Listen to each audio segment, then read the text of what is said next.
women think they got a hero. Boy, they just don't know that bitch don't like them. You ready to make history with this one? Listen, I'm changing my vote. I'm going with Kamala. I done had a long talk with God in the shower butt naked. And we had a walk in the Garden of Eden. And yeah, he showed me where Kamala followed a little bit more instruction than the average black woman. She got a white man. Yeah, they on your ass about your post yesterday. Well, I wouldn't dare vote for a black woman, but she ain't a black woman. So I ain't doing nothing wrong voting for her. Black women don't know how to mind. And they don't know how to follow instructions. And they don't know how to sit down and be corrected. As a president, you got to be corrected. Black women can't be corrected. The preacher can't even correct them. God can't even correct them. You really got to beat black women. Hey, Victoria. You got this on camera? Yeah. Being because you really got to beat black women. Every nigga I know got to damn near whoop his hoe for a black woman to listen. You can't say, shut up. God damn. She come out the room, won't know who you calling the. Me and them other girls shut up. So wait, how do you change that 24 hours later? Because it's like. Because I prayed and meditated. Don't you pray and meditate and ask for God to give you an answer? Yeah. Man, I just come out the shower. I was praying and meditating with the Lord. And God showed me because I was basing my decisions off black women with no man. I ain't never seen them. You see what I'm saying? I've been looking at all these black women who can't keep a man, don't have a man, and they have a hard time listening to a man. Well, here's Kamala Harris. Kamala Harris ain't no black woman. Her daddy is Indian and her mama Asian. She ain't got a nigga in her. You see what I'm saying? So she got a white man. Now, one thing I know about any colored woman, whether she's Mexican, black, yellow, light brown, dark brown, pitch black, or Kodak black. One thing I know about the colored woman is one man she listen to, and that's a white boss. Can't nobody tell a black woman nothing but a white boss, homie. So this woman here that's colored, she got a white husband that seemed to be doing a good job as a husband, and she seemed like she following instructions and can be corrected. You can't correct black women in America. You got to beat them. I mean, since yesterday, over $75 million has been raised. Oh, that's from the gay community. Don't even worry about it. Gay community got unlimited money. Just know, out of that 75 million, black people didn't give $1 million. I think 12 black women tried to do something and raise like $1 million, but that ain't shit. Yeah, they did like it was like a Zoom call she did with a few black women. I don't know the number. It was a great amount of black women, and they raised $1.1 million. Out of that 1.1 million, 900,000 was somebody's child support money. Them hoes went and tapped into the child support fund to donate to her, man. Yeah, that ain't their own money. That's child support money. Black women ain't got no money to get away like that. Cause if they did, why everybody on food stamps? If they is, why all black women struggling and their credit doing bad? If black women got money to give like this, why they bothering their baby daddy and them about behind child support and they just got $1 million to give away like that? That don't make no sense. So I swear up and down that's child support money. Yeah, especially people from California, they not really smelling her. She put a lot of people in jail. She has for marijuana. She would go down in history for locking up more black people for non-violent crime for things such as small amounts of marijuana than any attorney general in the state of any state. So why you voting for her? Because she not black. I said I wouldn't vote for a black woman. Now I voted for Hillary. I voted for Hillary Clinton over Barack Obama. Man, she a light-skinned, pretty yellow woman with a white husband. How bad can she be? She ain't got a black mama who resent her black daddy. She ain't got no black brothers who probably done molested her or slept with some of her friends and done them wrong. She ain't got no black cousin who probably on them when they were playing house, mama and daddy. You know how we used to do. When mama and them leave, we played mama and daddy as cousin them and be sneaking and hunching and things. So she probably ain't had none of that. So she probably ain't tainted with niggism. You see what I'm saying? So she got a white husband. I think she'll listen more as a mixed breed woman that's high yellow compared to a dark skinned woman like Michelle Obama or maybe Whoopi Goldberg. Them hoes ain't gonna listen to nobody. You wearing a Trump shirt right now though. Yeah. What's that say? It says you motherfuckers couldn't hit dead fish in a barrel. I thought you was gonna come in with the pack. You supposed to come in with the bandage on your ear. We getting down, this shit is getting serious now. They done put a mixed breed brawl against President Trump. This ain't time for patriot politicians. This shit has got serious. Nigga, they done a switcheroo. This a flea flicker. I'm surprised you didn't come through with the bandage on your ear. Didn't you say I'm getting serious? Nigga, I done got serious. We were playing with the bandage on the ear. Nah, man, we got to get serious, man, because the gays just go rally around behind this light-skinned, pretty woman with long, natural, good hair that ain't never wore a lace frontal and don't wear wigs. She's subject to win. Now, if she was a lace frontal wearing black woman, they wouldn't let her in. They wouldn't let Mammy in the White House. But this is not one of them weave, patent-head women that do this. This could be serious. She got a white husband now. This is something like never before. I mean, according to Trump, he told CNN yesterday that she's going to be way easier to beat than Joe Biden. Trump is a little throwed off from being shot in the ear. He looked throwed off right now. Yeah, he's so cocky. You know how it is when a nigga gets shot. He think can't nobody beat him. Remember how Tupac was? That nigga fired up a cigarette after he got shot. Who else? Yellow Beezy. You remember Yellow Beezy got shot? Nigga, he was going live in the hospital with Trap Boy Freddy. You know how them niggas is after they get shot, sure. They think they untouchable. So now he just talking, nigga. I'm thinking logically. This probably could win, my nigga. She's not a black woman. This is a mixed breed Indian Asian woman. She's subject to win. And she done tricked black women to thinking she black because she went to Howard and she done f***ed a few light-skinned niggas. Yeah, even Montel Williams, I think she dated him before. She done f***ed a few light-skinned niggas. She ain't f***ing no nappy-head niggas. She been f***ing them light-skinned niggas. Light-skinned like her. So I'm trying to make this presidential race about colorism. I'm trying to make black women feel, remember how them yellow girls used to treat the black-skinned girls in school? You remember the light-skinned girl used to look at this the same thing. Y'all think this light-skinned woman all of a sudden go band with y'all black-skinned girl was in high school and in college and in elementary and middle school. The black girl, skinned girl wasn't never good enough to hang out with the yellow-skinned girl. Matter of fact, it ain't never been a black-skinned video vixen. Nah. That's what I'm talking about. So I'm just saying, y'all remember like black skinned girl, don't y'all let this heifer fool y'all with that good hair that y'all can't get. A lot of people yesterday, I mean, people are furious with you. We posted you on our Twitter. It got 5 million views. What? How much money you made off that? Nah, we don't make money off Twitter. Twitter. Oh, you don't? Nah. Twitter don't pay. But the number one thing was, why does it have to be about race? Everything's about race in America. Because if it wasn't, black people will have reparations for slavery. Every other group of people have gotten reparations on the planet of this earth except us. Everything's about race in America. That's why when they ask you for a job, they want to know, is Charleston white, Mexican, Pacific Island? They ask that question on every application. So everything's about race. Everything. So I make everything about race. Do you think Joe Biden is alive? Do you think something fishy going on? You think something fishy going on? Listen. Now, Joe Biden is very much alive. Y'all just seen him talking. He just old, retarded, and dumb, like most old people in their 70s. He probably piss on himself right now. He probably got shit stains in his drawers. He forgets shit like most old people. He got all kind of ailments and illness at 70-some years old, like most old people. Most old people his age need to get somewhere, sit their motherfucking ass down somewhere and get out the way and try to just enjoy life because they ain't got too much longer on her. Just wait till they die, man. Get on out the way. Yeah, Old he people caught. can't think straight for young people. Old people can't figure out problems under pressure.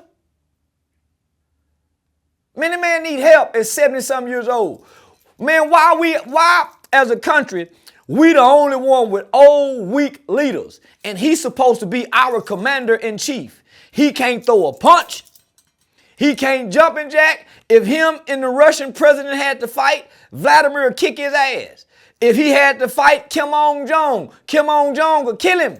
So I'm saying, why we gotta have these weak-ass old men that can't punch a punching bag, who dick barely get hard? That means his testosterone is low. When it's time to go to war, man, nah, my nigga.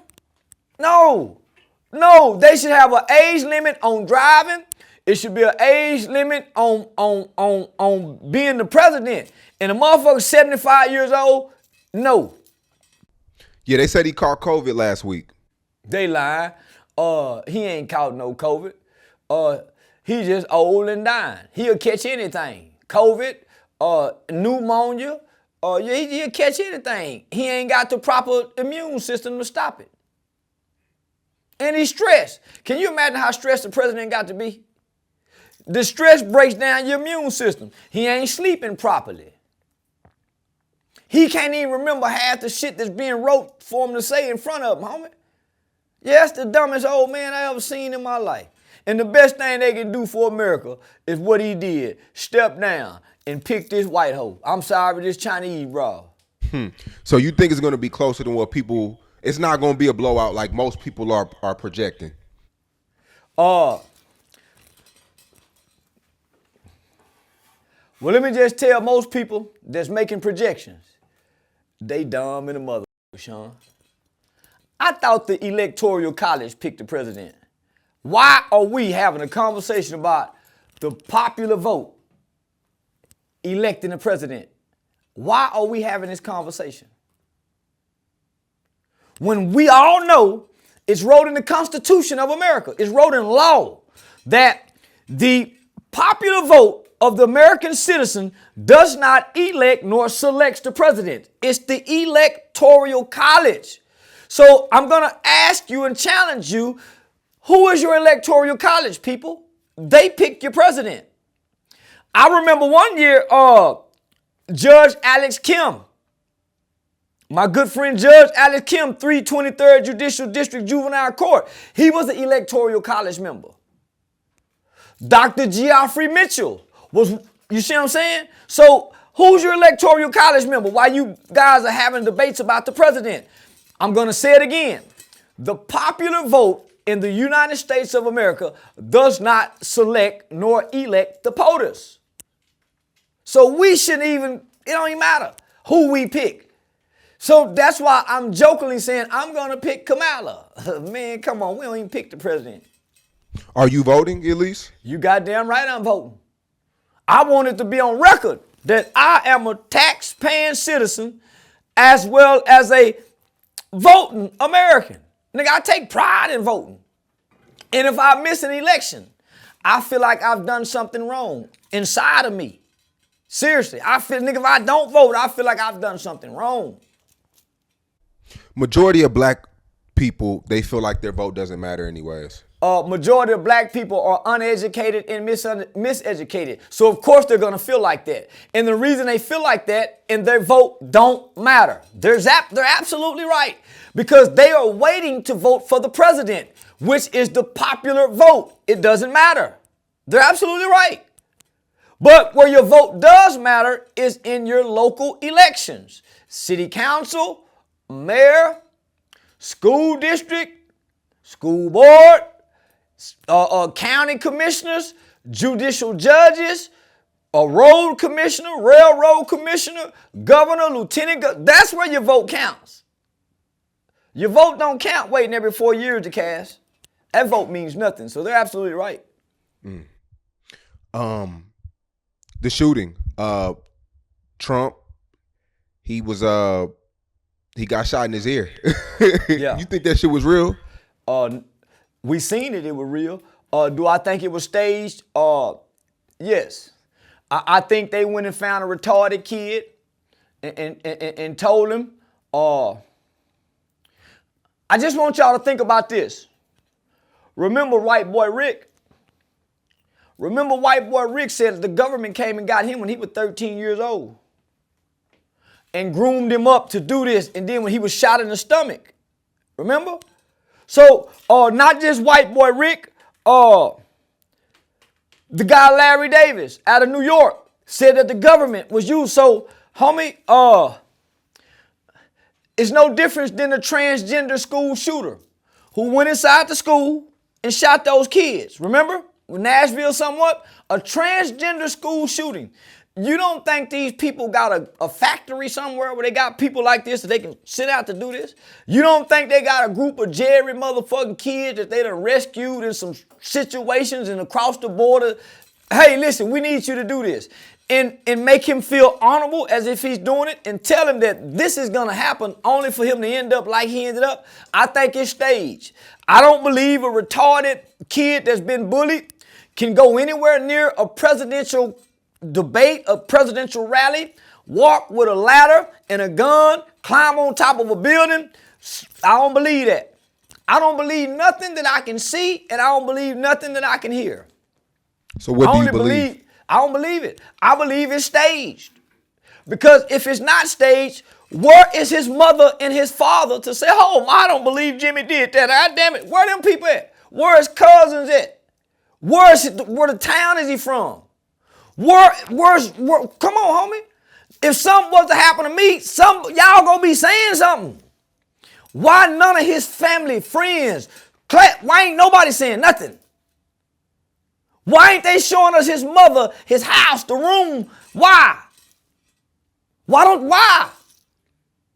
They did it. Hold on, homie. Think about the DC snipers. Nigga, they showed us a lot of shit about Lee Malvo and John Mohammed. Why don't they ever show us nothing about the people who supposedly do stuff like this, homie? It's like it happened and there's no history to them. There's no backstory.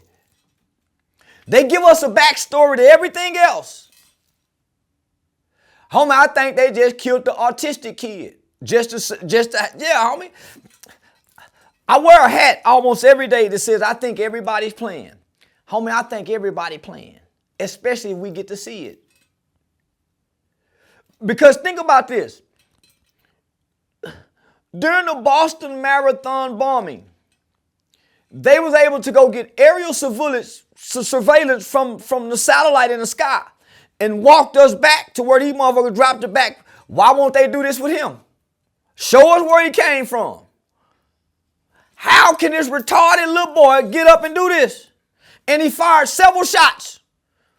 And you want me to believe that the Secret Service don't know where these bullets come from, and they all surround Trump, and ain't nobody got their gun out. Ain't nobody got their gun out, nigga. Ain't nobody got no gun. Man, I'm too foolish to believe this shit. I'll take everybody lying. So, okay, who benefits off that then? Donald Trump. It's almost a guarantee win, homie. An assassination attempt. Nigga, he raised up and raised his fist in there like he a bad. Homie, Kim Jong. And Donald Trump studied people like him. I do too. Kim Jong used propaganda, my nigga, to make it look like he's a god. This was propaganda being used. Hitler used it. The media used it. This is propaganda to make, and he raised the fist up. That's when I knew something was off. When he got up, because usually if that was some real shit, they wouldn't have let him stand up like that. Man, motherfucker hit me. They say, nigga, I ain't raised no motherfucker. I'm finna look, man. Yeah. So, homie, they playing on us, my nigga. So, nigga, that's why I wake up to play too. Nigga, listen. We are living in a time where nothing is real anymore, homie. You have to question everything you see, nigga, and doubt everything you hear. Especially if you see it and you're not trying to see it. Man, they staging shit, my nigga. From 9/11, homie, all this shit is staged for us and against us. And if it's unfolding before our eyes on television, it's staged. Because the shit, nigga, it's a lot of shit they'll never let us see. Yeah, people were mad at Forbes magazine the next day because the writer had headlined it, "Is the Trump vote more attractive to black votes now because he survived a gunshot?" And black people were offended by it. But it made a lot of sense, though. You know why black people were offended by it? Because it's true.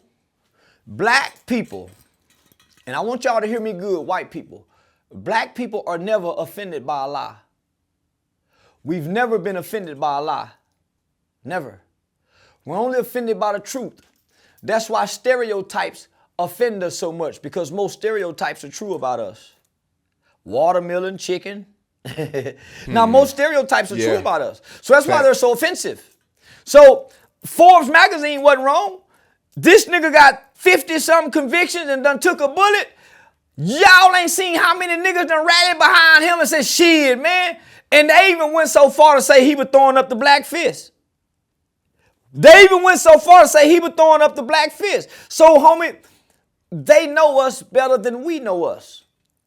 It's just that when we say something, they have to backtrack. It's just like when a lawyer or prosecutor is in court and they say something that they want the jury to implant in their minds. And then the judge say, hey, jury, I want you to act like you didn't hear that. Well, the prosecutor know they can't act like they didn't hear that. They heard it. You're right, and I'll retract my statement. Man, I already heard it. So Forbes magazine was absolutely right. Black people have rallied around this guy since the shooting. So on the flip side of that, the Democrats are saying, man, this damn near guarantees him a win. We got to do something. We got to do something. They damn near came out and said, we put the hit on him, y'all, but they damn near came out and said that. They missed the target, is what he slipped up and said. But they didn't do that. The Republicans set that up. Trump them staged that, nigga. So the Democrats are saying, man, that was a hell of a move he did. God damn, how we go checkmate him. Get Joe ass out the race and let this hoe do it. It's gonna shift some shit. Yeah. Put Joe ass to, cause Joe can't beat him with that bullet. But boy, you bring this hoe. Boy, this hoe gonna shake up some shit. And this hoe can squabble. This hoe can squabble. That's why Trump saying, man, I don't want no debate with that. I'm gonna stay on Joe ass. We gonna keep this by Joe. Them people smart, nigga. They know not to get it time of day. This is a hoe with a white hub, and nigga, this here rotten, low down and dirty. She take pink dick. Man, you know how sick you got to be as a black woman, nigga, to take a pink dick? You got this well done beef over here, and you over there with that raw, uncooked. Man, that got to be some sick shit. She not black though. Man, she been playing black. That's how she can take it. It ain't too many black women, homie, that can marry a white man, homie, after them having some black meat, and take that uncooked meat. She got to be sick, homie. She got to be a sick sister, homie, to lay down with that uncooked meat consistently and on a regular basis. Women like Eve and that Jackson girl, they got to be sick in the mind to do that. I always wanted to ask you, do you have white fans? Yeah. When you're out and about, white people yeah, walk homie, up listen, but my white fans are just as racist as I am toward black people than I am toward white people. We have a mutual understanding and agreement and mutual respect, and we love one another. We the good old American. Yeah, nigga, I don't want my daughter dating no white boy. He don't want his daughter dating no nigga. What's wrong with that? Nigga, I would be upset my daughter brought a white kid home, hollering this my buddy. Man, get that white boy out of here. Daddy, can a white person spend a night? No, hell no, white person can't stay over here. And you can't stay over their house. So now, but nigga, my friends, my neighbors. Yeah, it's okay to have a difference of opinion. It's okay to be racist and still like some of the people that you hate. You think white people hate black people? Yes. Or they just don't understand this? Hate us. They understand us. Nigga, they made us. They educate us. What you mean they don't understand us? They educate us. 95% of school teachers are white in America. What you mean they don't understand us? Most of them are our probation officers. Most of them are our judges. What you mean they don't understand us? They're reading our files. They know our history. They know our history better than we know it. But they don't understand. They don't understand the struggle, though. That's what I mean. They do understand the struggle. They created it for us to struggle. They know what the struggle does to us. Believe me. We don't know. That's why we talk about. That's why we try to embrace the struggle like it's something. That's why we put the struggle over a middle class life. You didn't get it out the mud. Yeah. Nigga, they know we don't understand the struggle, nigga. Nah, homie, we got it wrong. They got it right. That's why they want to keep us over here. That's why when we figure it out, we try to come over here with them. Because they got it right. When we finally get our life together and we finally get right, where do we look to move? Amongst them. So how they don't understand? They understand that you need a mother and a father to almost raise a successful child in this country. They understand that. So they'll marry a fat, ugly. They'll marry a fat white girl that'll stay home and nurture the kids, but she's fat. She's not fine. She's not, you see what I'm saying? Nigga, they'll make sacrifices because we won't. So everybody in the world knows that we the ones who don't get it. But we think we do. You just hit it on the head. Bronny James, it was a big debate about that. Nepotism and getting it out the mud. A lot of people, majority of black people, we value getting it out of the mud instead of somebody in our family helping us, which happens all over, corporate America, everywhere, sports, everywhere that we could think of, acting gigs. We see it everywhere. Us as black people, we tend to value getting it from the bottom, getting it out of the struggle, no help at all. Because black people pride themselves in saying, didn't nobody help me, I did this on my own. That's nothing to be proud of. My mother helped me. I got cousins who helped me. I got friends who helped me. We as black people pride ourselves on that for whatever reason. I don't know. But everybody needs a helping hand. When I work with children in the juvenile system, I would whisper in these black kids' ear and say, nigga, don't let them white people lack of blackness stop them from helping you, nigga.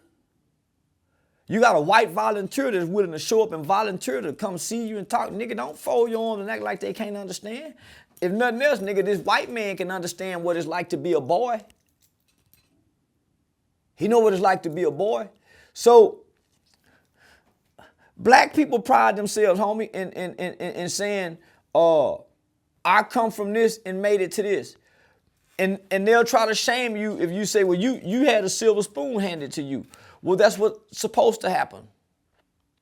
I'm supposed to be given an edge, an advantage because of what my parents did.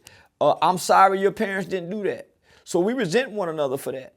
So I challenge people and ask them how you get your job. Because as far back as I can remember, when I was being taught things, some of the first lessons and things that I was taught in life is, nigga, it ain't what you know, it's who you know. It ain't what you know, it's who you know. So it's good to know something, but it's also good and important to know some people, right? That's where networking come from. That's where joining the fraternities. That's where going to college and getting in these different groups and social groups, because some of these people are going to be successful in life. So, homie, we the only ones look down on that. And nepotism is not a bad thing. Bronny James going to the NBA. He only averaged 4 points a game in college. He got a guaranteed contract for $7 million as a rookie, which is not heard of. You don't think that's taking food out of somebody else's plate? He didn't earn it. Well, when you say taking food out of somebody else's plate, somebody else could have got picked at that 55th spot. But hold on. This is my money. Whoever getting him this $7 million, it's not in their plate, it's in my pocket.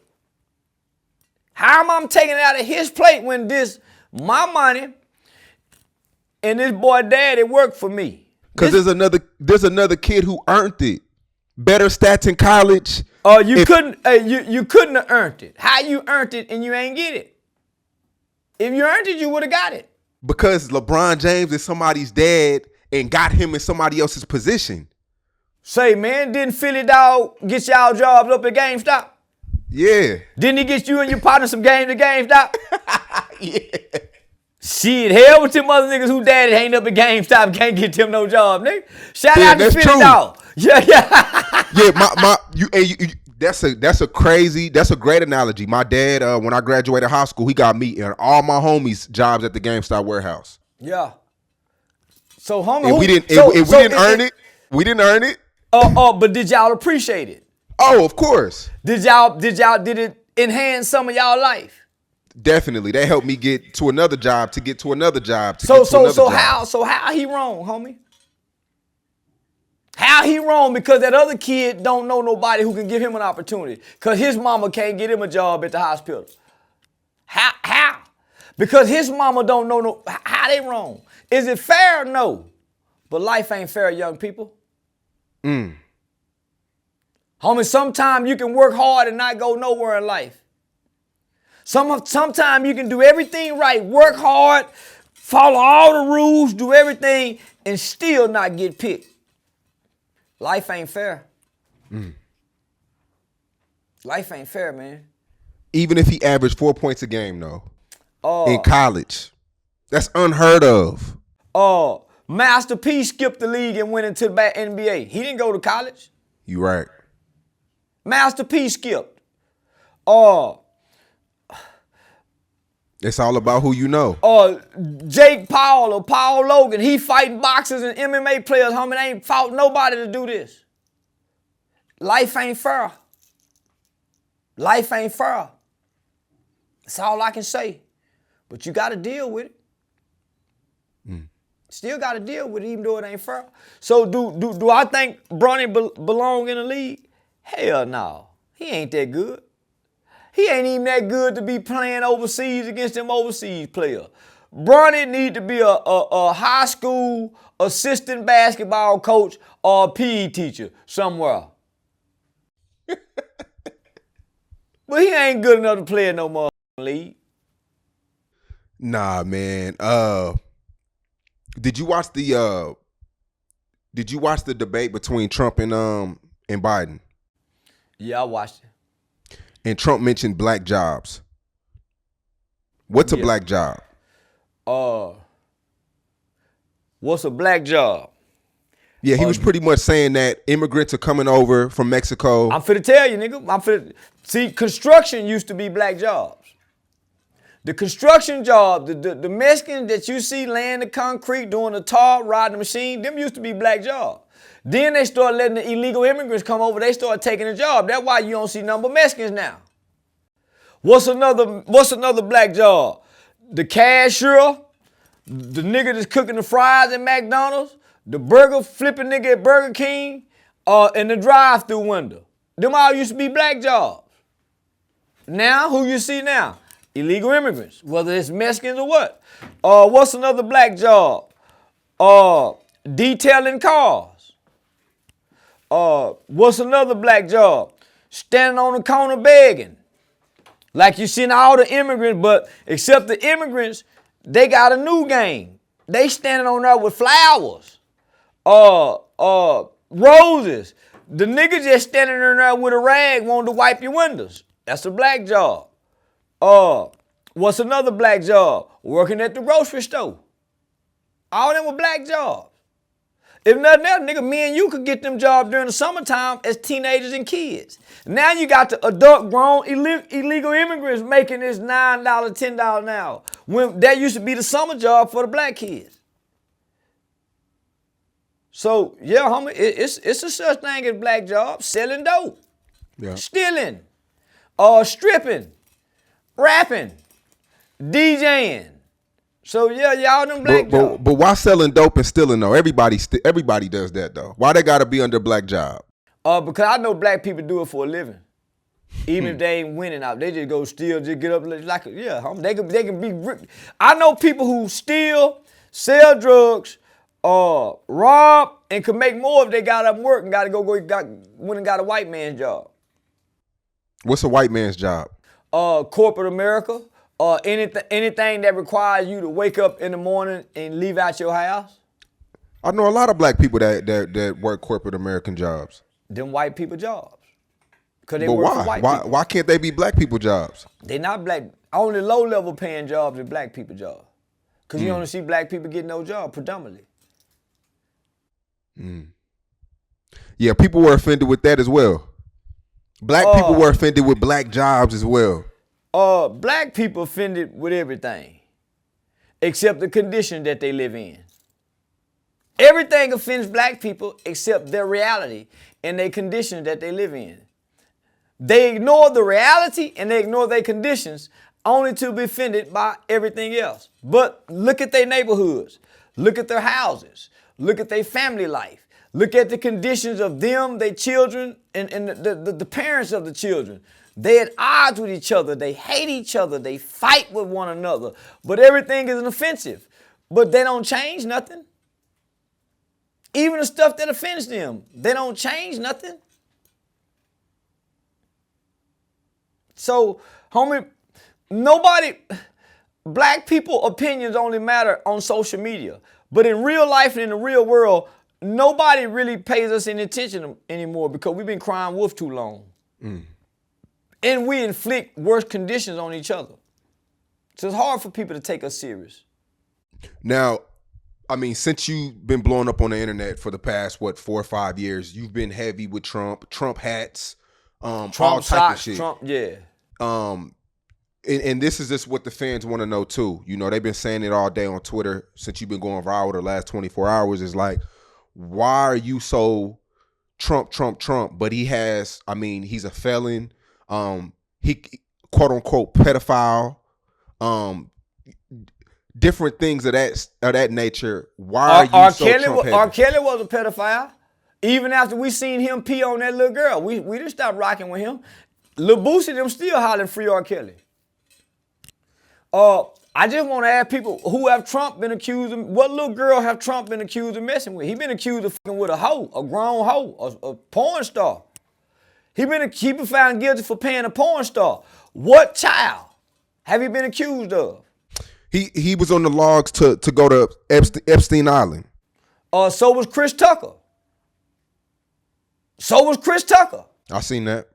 So was Bill Clinton, and black people still love Bill. But we gonna ignore Chris Tucker?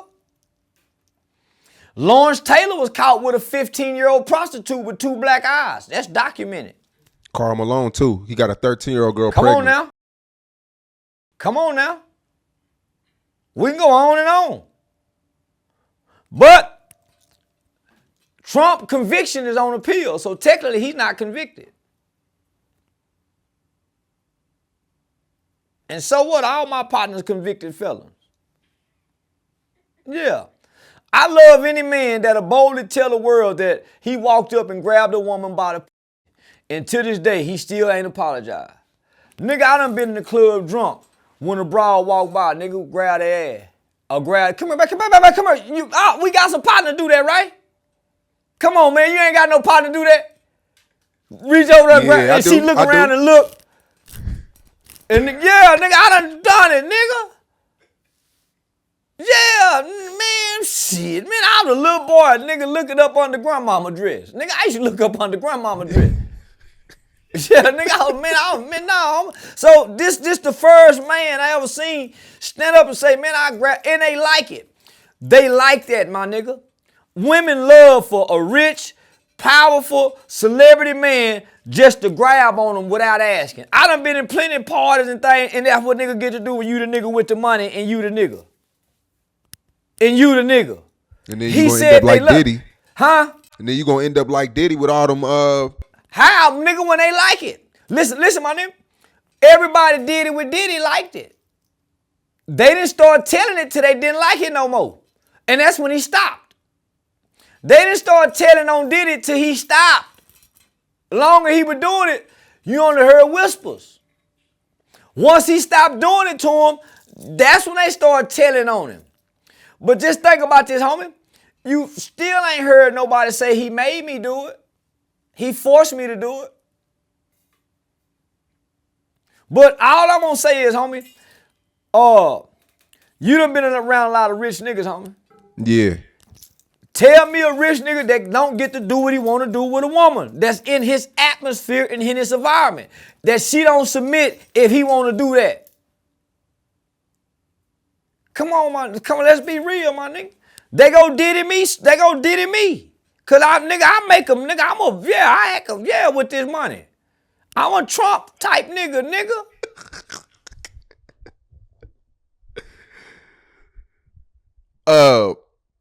It's a big question mark, man. I've been seeing it all over the internet. People want to know what happened to the 85 South interview. What really happened? T.I. told them niggas to take it down.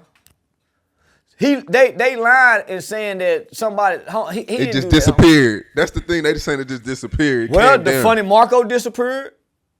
The big facts disappeared. All these disappeared around the same time when I was getting all from Atlanta. All from the Atlanta area. And them niggas fucking with me because I would be backstage with them niggas. Remember, I had Mo3 Mama come meet DC Young Fly when they had the show in Dallas. Remember? Yeah. So nigga, I'm backstage with these niggas, homie. With Lil Duval, Michael Blackson, D-Ray, Carlos was f***ing with me. But the rest of them really wasn't f***ing with me. You can tell from the interview.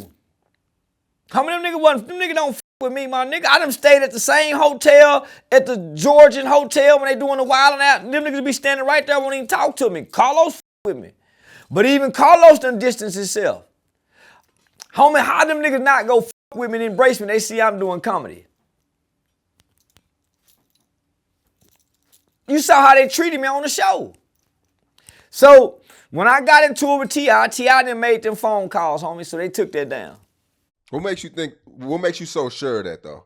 DJ Academics did an interview, and DJ Academics told the world. T.I. even called him. Tony the Closer said T.I. called him. Lil Boosie, man, if you rocking with him, they made video. Come on now. I just don't speak on it because it is what it is, homie, because it ain't stopped my motion. I know I created a lane, nigga, that can't nobody close. A villain. I created a lane, but I'm a villain that you could love to hate and hate to love. So I'm an oxymoron. I intentionally did that. That was deliberately done. So, I ain't mad at them niggas for doing it. It kind of hurt my feelings at first because I feel like them niggas were f***ing with me. But one thing I know about this comedy world, homie, this is a very envious, just like the rap nigga, homie. All the comedy niggas against each other. That's why when Cat can't, none of the comedy niggas support, there's no unity in the comedy world. All them niggas done had a fight, all them niggas f*** each other. Nah, homie, it's f***ed up in the comedy world. That's why you don't see no black comedian embracing me. And they didn't expect for me to be this good. The white people gave me a residency, homie. The white people came and got me and gave me this big old stage in Vegas, homie. Not no nickel. So it's hard for me to say, let's stay down with the blacks. Nigga, when it's been white people opening these doors for me, other than you. Appreciate it. People didn't think you would last this long either. They said I only had 15 minutes. It looked like it's been extended for a lifetime. Like it. And I just got booked for Nick Cannon's new show, homie. Huge. Yeah, I just got booked for Nick Cannon's new show on Amazon. Not only have Vegas give me my own residency, homie. My Thursday night shows is now posted on the billboard like it's a weekend show. So XXL magazine done called, so I got an XXL magazine interview coming. Homie. I'm just saying a bunch of outlandish shit, but the things that I say is not the condition of my heart. My words are picked strategically. So I think about the things that I'm gonna say to offend people. I come to be offensive, and what I came to do works pretty well, and people still to this day don't understand it, even if I've been explaining it for 5 years. So back to the 85 South thing. Why aren't they keeping it real about T.I. and Boosie, calling them, putting pressure on them? Cause they don't want to make it look like they some hoes and they gave in. And nigga told them, nigga, they were getting money off that. Just think about the Funny Marco, homie. The Funny Marco was the most watched. Man, they hurry up and took that down.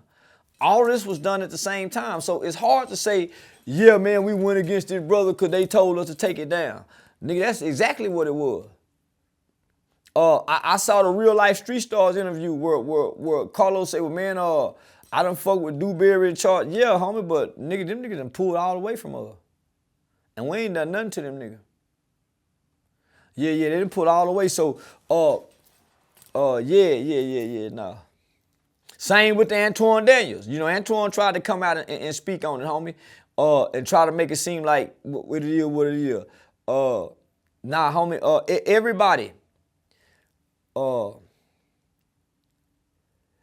everybody have an agenda. And I don't mind the agenda. It's just that if I call you as a business partner and as a friend, I should be entitled to say, hey, woo, woo, woo, woo, woo. And we keep on moving. And we get money together. Nigga, if you get stuck on that, then nigga, nah, you ain't the kind of nigga I want to keep moving forward with, because you can call and say to me and I ain't gonna get mad. Do you feel like you're the common denominator? I mean, you've been on a lot of platforms and then you tend to fall out like Vlad. It's No, like we don't fall out. I stopped doing interviews with them because I have a right to say something to you. I got a right to say something to you, homie. So if I'm Vlad, I'm telling you, Vlad, say, Vlad, I don't want to keep doing no interview for $2,000, my guy. And I'm now, so I don't want to do no interview. So how we falling out? I'm growing. I don't want to do $2,000 interview. Y'all never negotiated? Man, I only done 2 interviews. The first interview was free. Okay, that's a gimme. I've never been on Vlad before. That's a freebie. The second interview was $2,000. The third interview was $2,000. Okay, a year later, I'm bigger than what I was. There's no negotiation. You want to do interview Charleston? Yeah, I want this. Well, I can't get that. Well, we can't do no interview. That ain't falling out. Nigga, I called you, man. I want to raise. Same with Antoine Daniel. Say, homie, listen.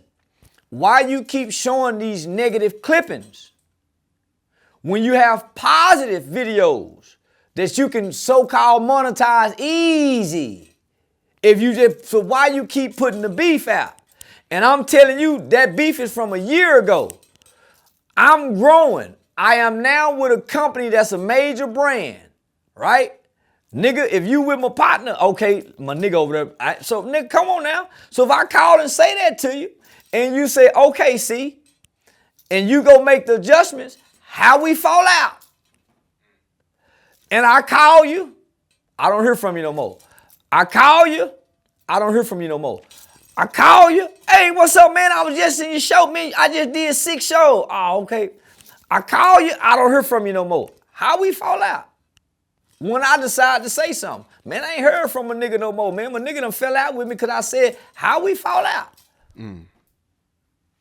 Who else you want to go on? Boss Talk? Say, man, listen, homie, why you charging my wife for this outfit?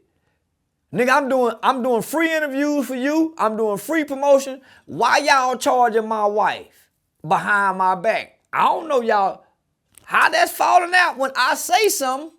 How? And that's, if we business partner and friend, shouldn't we reserve the right for one of us to say something to each other? Out. I don't like that. Out. My feelings hurt. Right. Come on now. Yeah. No, I respect it. Yeah, homie, I'm one of them kind of people. You never have to guess how I feel. Yeah. You never have to remember my nigga, man. Now I'm gonna let you know if I'm mad. I'm gonna let you know if I don't like you. I'm gonna let you know if I don't like something. I'm gonna let you know if I don't agree with something. So I'm never one of those people to leave the people around me guessing about, nah, nigga, you're gonna know exactly how I feel and what I think. Yeah. And I think that's just the best way to be. Nah, just transparency, straight up. Like, Yeah. That's the best way to go about it. The Nick Cannon show, what is that, like Wild and Out or what? Like, what is that gonna be about? It's a show called We Are Playing Spades. So it's really like a comedy talking shit show. You know, so we gonna be playing spades, I guess talking shit. So I get all the details and stuff today or tomorrow. Okay. So Nick But Cannon reached it's out. gonna be on Amazon. Nick Cannon reached out himself? Yeah, he reached out himself. That's big, man. That's huge. Yeah. That's huge. Yeah, now I was a little surprised. Yeah, I was a little surprised. It's really hard to read Nick. You know what I'm saying? Because he seems so down to earth. But yeah, yeah, I was surprised. I was real surprised. Yeah, I was real surprised. Like what you mean by that? Like he You don't know if he with my type of comedy, you know, my type of style, my persona. You see what I'm saying? Because he's a real clean cut guy. Yeah. Nickelodeon kind of kid. Yeah, and I've said some chastened words, you know, in response to him in his Jewish comments when he came back and apologized. So yeah, I was real surprised. Yeah. I mean, you done said shit about anybody at this point. Nobody could really feel no type of way at this point. Yeah, you right. I mean, you done said pretty much a lot of shit about a lot of people. You know what I mean? Well, Vlad still feels some kind of way. Yeah, Vlad still feels some kind of way. But I don't think Vlad feel. I talked to Vlad yesterday, and your name came up, and he really was just honest with me, man. He was just basically, he pretty much said, you know, it's really because of Boosie. Like, he don't feel no way about you. I hate Vlad. He keep bringing my name up and bringing the Math Hoffa shit. So what I said that about that nigga kids. So I say it again. But that ain't what he's saying publicly. And I just talked to Gangsta Williams yesterday, and he said the same thing you said. It's really because of Boosie. Same thing with 85 South. Boosie and T.I. them made them calls. So, but this is what I'm saying. Vlad a coward. Rather than him coming out saying, yeah, man, I rock with Boosie. He keep bringing up the fact, well, he said this about Asian babies and Math Hoffa. So he keep using that. Rather than him just being a man and say, yeah, nah, man, Boosie my partner, I rock with Boosie. Yeah. But he keep trying to make it, well, he said this. Man, ain't nobody worried about nothing Charleston White done said. I've said some of the most horrific, disrespectful things known to mankind in the social media time and era. Nobody's worried about that shit on. Because I've been able to explain everything that I've said with a logical explanation. And it makes sense. Might not like it, but it makes sense. So Vlad is a human, homie, that I hate with a passion. Because he's a coward. And I know he's a coward. And he try to make justifications instead of just being real. He said something about my kids. Vlad ain't even got no kids. But he tried to make it like that's man, nigga, just say, Charleston don't want to do an interview with me because I don't want to pay him. I'm a Jew. I try to Jew people down and be cheap. I don't pay good. So he trying to call for Rollo and them. I told Rollo, nigga, tax that nigga. Tax him. Because he don't want to pay. He was willing to pay OJ $1 million, so make him pay. Rollo said, he got that kind of money? Yeah, he got that kind of money to pay. So nah, homie, so somebody called me today, and they want to do an interview with me and Lil Woody. I'd want to do that. We talked about it though. Well, they offered me $8,500. I can match that. You know what I told them? 25. Me and Lil Woody. You want me and Lil Woody? I told them 25,000. Without Lil Woody, 15,000. So they said, oh man. I said, he just done $1 million on a 20 versus 1. I just done $1 million on Say Cheese TV. Come on now. Come on now. And his Danza project is on fire too. Come on now.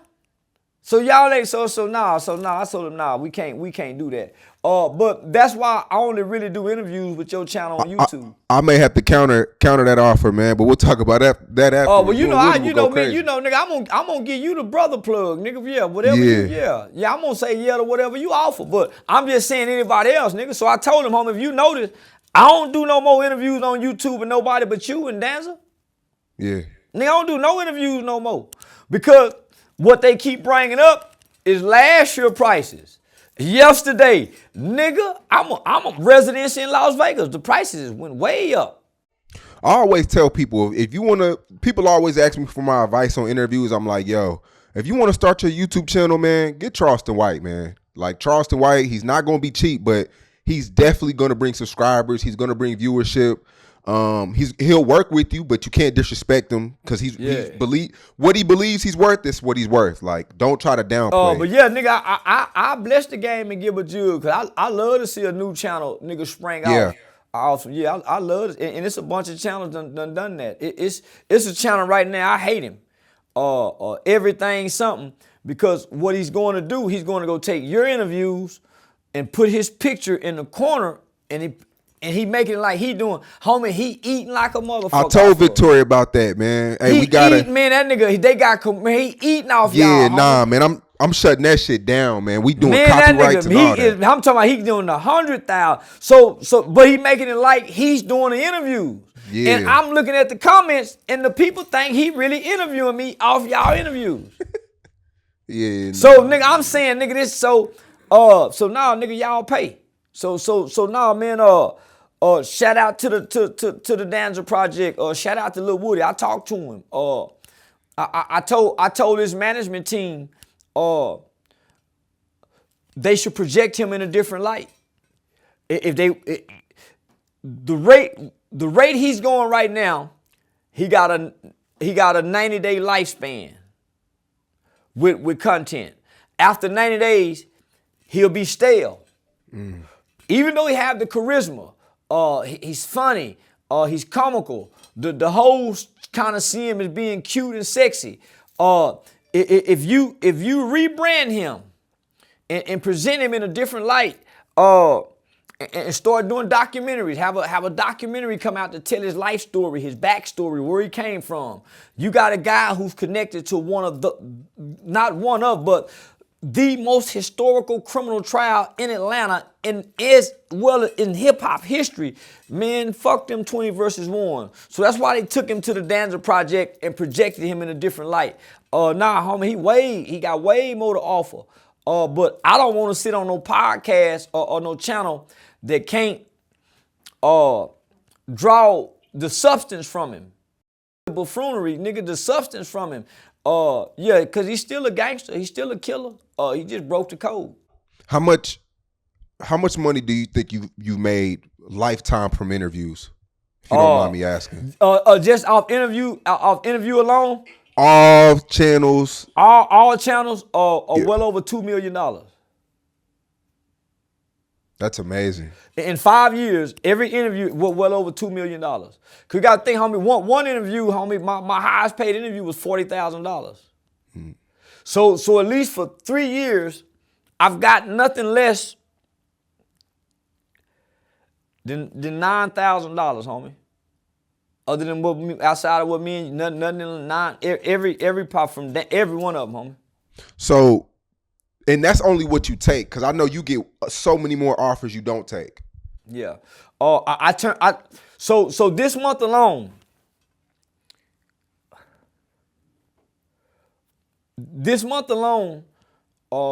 my manager told me, nigga, I turned down over $15,000 in 15-minute interviews for $2,500. 30-minute interview for $2,000. So you charge by the minute. You charge. Homie, well, for one, if somebody called and said I want to do a 30-minute interview for $2,000, that's a nuisance to me. But to my manager, he's saying, nigga, 30 minutes for two, you gonna turn that down? God just to talk, nigga, take it. So, but nigga, I done had a nigga pay me $7,000 for a 30-minute conversation on TikTok. I done had a nigga give me $5,000, nigga, for an hour on Instagram. So, but nigga, for the most part, and I'm finna stop, but nigga, I turned down $2,500 for 15-minute phone conversation. And that got to be the craziest shit in the world when I sit down and think about it. Because I done got too arrogant. Nigga done got too arrogant, homie, where nigga turned down $2,000 for a 15-minute conversation. Break that down and do the numbers. It's crazy. Yeah, so nigga gotta start thinking, nigga, but that's the arrogance that come with making this kind of money. You start thinking, nigga, $1,500 ain't no money because you making this, but nigga, $1,500. But see, That's what you told me last interview. You said I'm losing touch with society. I am. Same too, thing nigga. with you. You said Yachty, me, Yachty, you the same. That's the same thing. Well, I understand. That's why I'm talking about it, nigga. I understand. Nigga, I understand. It's hard to, homie, it's hard to be tactical. It's hard to be all of what you was before now, and you. It's hard, my nigga. It's hard to think to reach for my gun. It's hard to think, nigga, when you gotta, nigga, you making it, nigga, it's hard, my nigga. So what you gotta have people around you, my nigga, to keep you grounded. I got people around me saying, nigga, you go pass up what? I got niggas who saying, homie, rather than going on the road and we keep going to these restaurants spending $400 or $500, nigga, let's get to Airbnb, go to Walmart, spend $300-400 in groceries. We eating breakfast, we got lunch, we got dinner. And so when we do that, we not only are we saving money, it's a security factor. Yeah. We limited our access and accessibility out into the public. So I got niggas around, but nigga, I don't give a damn about it because I enjoy being out in public. Hey, there go Charleston, spending them, you know what I'm saying? Yeah, homie, so it's hard to maintain the balance if you ain't got the right people around you. $2 million just to talk. That's amazing. You don't gotta no wear and tear on the body. I mean, outside of traveling, but yeah. $2 nigga, million let me just say this, my nigga. I remember when you told me I'll be a millionaire. Yep. I couldn't fathom that. You thought I was just talking, huh? One of them talking niggas. Yeah, I could. My mind couldn't perceive it, nor could my mind. My mind couldn't fathom that. So I never asked you this too. I kind of want to get deeper in your story. So before we met, were you working? Were you hustling? How was you making money? My wife had just gave me $20,000. So probably three years before you met me, homie, I was struggling like a mother because I was working in the community. So I dropped out of college to basically just work in the community, homie, to my youth organization, Hyped About Hype. So when I met my wife, nigga, my wife was funding all my business ideas and business ventures. So, nigga, I went to Cali, nigga. When I came back from California, nigga, I was selling clothes. And I was doing good selling clothes, nigga. Polo shirts. I was going to the fashion district. Nigga, I had women clothes. Nigga, I was selling clothes. Then I cut it, my nigga Willie Gafford. He take me out in Beverly Hills, nigga, and plug me in with the high-end knockoff purses. So, nigga, I'm coming from Cali on the airplane with the high-end knockout purses. Nigga, $150, $250 a pop. I'm eating good, and I'm coming back with the weed. Yeah. So my wife give me $20,000, homie, and I invested it into them LA niggas. So wait, go back, cause I mean, a lot of dudes are going to hear this and they're going to try to ask that girl for $20,000. How do you get this? Are you persuading her? Or you got to lay down some game or what? She seen the potential. Because you got to think, I'm at this time, nigga, I'm working in politics too. So I'm getting consulting fees on the side from helping politicians. I was a campaign manager for Albert McDaniels, who was running for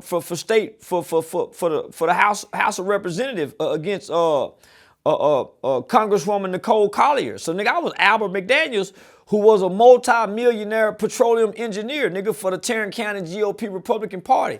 I'm the campaign manager. So nigga, I got action at everything. So I'm getting consulting fees. Not only am I getting consulting fees and I'm charging the Republican Party, I also had 3 curriculums. So I had an anti-gang cognitive intervention, I had a street life cycle, and I had a self-awareness program, homie, that I was doing trainings for the state of Texas Justice Department. So I'm getting paid probably anywhere $2,000 over here to come teach these programs, making $1,500 over here. I'm selling purses.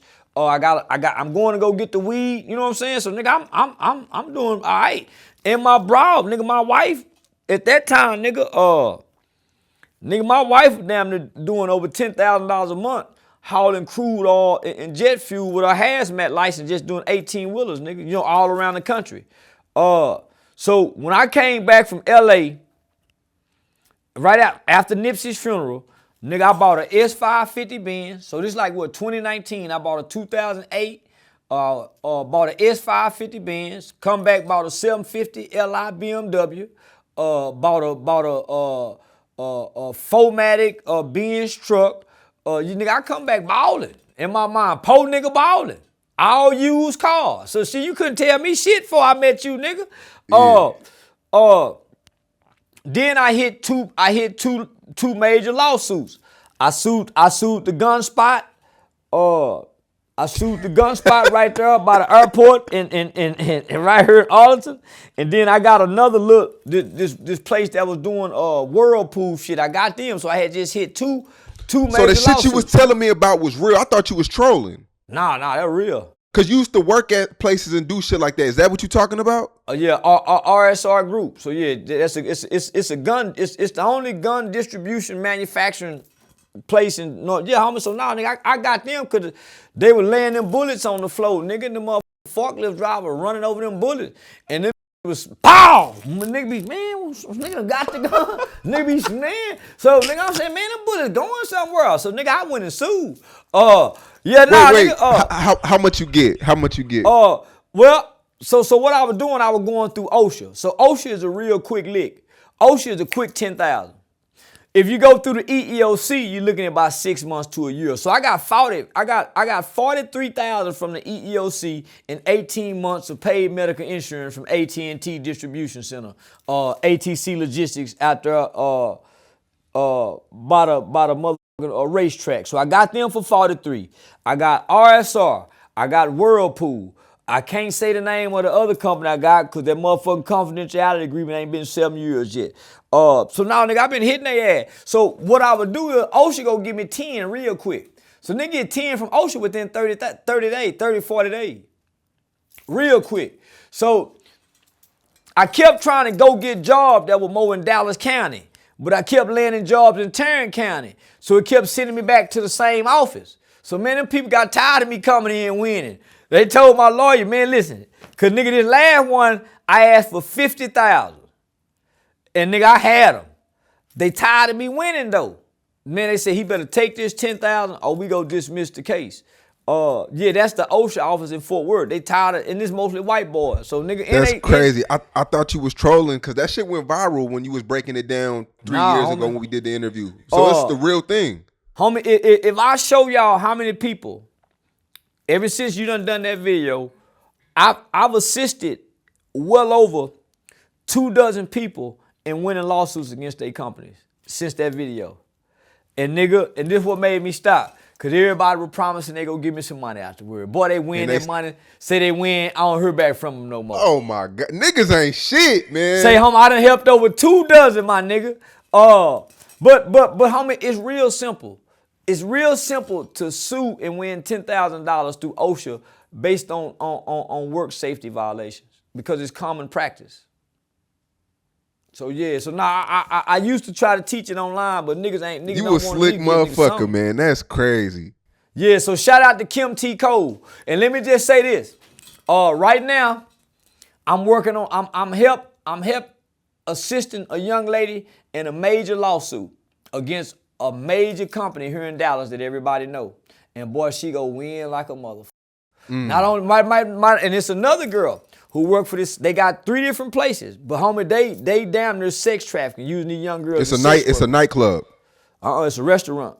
They use these girls as sex workers. They fuck on them, shipping them out, flying them out. Oh boy, they wrong. So I went and got an attorney. So if you work for a strip club, ladies, you work for a warehouse, you work anywhere, and your manager, your supervisor, or anybody above you that has the power to fire or hire you and they trying to sleep with you, that's an easy $100,000 lawsuit or more. See, that's called quid pro quo sexual harassment. And if you read the definition of the term and what the law says, the company has no defense for this type of sexual harassment. Give you an example. The managers at DGs like to f the hoes. And if you ain't f them, when the celebrities come in, they're not gonna put you in this section. They might fire you, they might not hire you. That's an easy gimme. If you didn't have a supervisor or manager try to have sex with you, just trying to, and they can fire and hire you, no, that's against the law. I won a lawsuit against AT&T for that, homie, because the HR lady, me and the HR lady were kind of fucking around. I left my computer open one day. Her name Amy. I leave my computer open one day. They read me and Amy's emails. Word get out, I'm fucking with Amy and HR. The white boys fired me. Shit, nigga, I get my job back. So when they started trying to write me up and stuff, I used that as part of the retaliation to the EEOC because I once filed a sexual harassment claim. So I know a young lady who was shipped off somewhere. The manager's sleeping with everybody in the room that they sharing. The young lady is offended by this. She say something to the company. The company fire her. They fire her. Never been wrote up, never nothing. They fire her because she complained about her manager, who she's working with and working under, is sleeping with the employees while they in the room together. Homie, she got one of the biggest lawsuits out this world. But how can you prove that your boss or manager is trying to on you and holding you back from doing certain things, less hours or anything like that? Well, 9 times out of 10, the manager don't recall the day when they made the pass at you. So you write down on July 2nd at 4:30 p.m., Thursday, Harry tried to talk to me. Rakisha was by me. You got too much detailed information. On July 23rd, we was in the break room. Harry walked up to me, brushed up to me, and told me I was sexy. Courtney was in the break room. Keith, homie, those are details. Normally the nigga who doing that, he can't recall it. He know he done it. He's gonna deny it. But you as the employee, if it's not documented, it didn't happen. So you always document. You always document. That's how you prove. Because they're going to believe the person who has documentation compared to the person who's saying this is not true. But doesn't there need to be a witness, though? Because anybody can make up fake documents. Nah, homie. Very few people make up fake documentations. To say, Sean said something to me on this day. Charleston was in the break room. V was in the break room, and Larry was that a lie? Wasn't y'all all in the break room on that day? How that's a lie? So you don't worry about who lying, you worry about documenting the truth. The truth always prevail, especially if it's documented. Especially, so this is what's gonna happen. They're gonna say, well, why? She said that she got fired because she reported to y'all about a sexual harassment. Well, she left the job, or she did this. Well, she's never left the job before. She was a highly decorated employee. She's never been wrote up. So all of a sudden now this happened after she complained. So none of this stuff starts happening till after you complain. That's typically the evidence. My dad's worked in the warehouse for a long time. And working with people, seeing them every day. I used to work in the warehouse a long time. I seen shit. Yeah. People tend to fuck around. That's just what goes on. Well, it's not wrong for y'all to fuck around. It's wrong for somebody to fuck with somebody beneath them. What happened when we stopped fucking around? When I come back from the bathroom 1 minute later, now you bother me. Whereas before, you used to wouldn't say nothing. Whereas before, because guess what? What goes on at work? Nepotism. Nepotism, right? Yep. Soon as I do something, now we at odds. Guess what ended up happening? We nigga normally go fire the little broad that ain't won't give him no pussy no more. Nigga normally go get, especially if you the type of supervisor that'll sleep with the workers. You normally go get rid of the girl that's gonna say no. And get the one that mow down. Come on, we know how it go. I know how it go. And plus, I know the law. So wait. I know this is common practice. So when I come to work, I'm already looking for this. I'm already looking and knowing that this supervisor got one of these workers, he's gonna be, so I'm looking for the one he messing with. And I key in on them. I ain't here for number maybe 90 days, so I'm keying. So nigga, I'm getting intel. So wait, is that what is that? Is that considered snitching? Yeah, but so I'm getting paid. Yeah, hell yeah, that considered snitching. I'm coming to work. I don't know none of y'all, homie. I'm doing bad in life. This is my hustle.